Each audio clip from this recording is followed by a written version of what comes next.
I'm a geographer, and apparently we're in the business of doing maps. Maps have long been used to make claims about who a we is or what belongs to an us.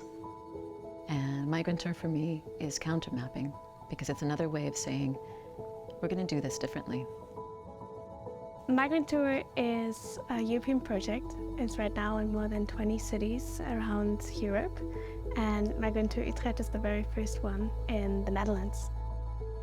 We are very grateful because we have our home here in the Voorkamer, and what we do is, let's say we do external journeys, meaning that we take people on tours, but what it's much more is, I'd say, that we're trying to create spaces of internal journeys as well as spaces for people to connect.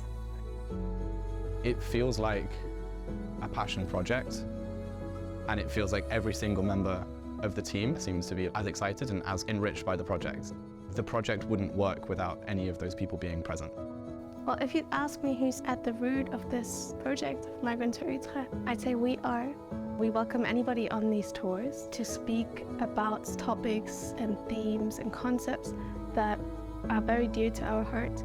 We have the right for our voices to be heard. We have the right to claim this space also as our own. We do know how to create safe spaces and spaces where we have difficult conversations. It enables me and it enables others to be able to really demonstrate that they do belong on their own terms. A story consists of the background, the characters, and then also the person holding the book. Migrantour completely reshuffles that.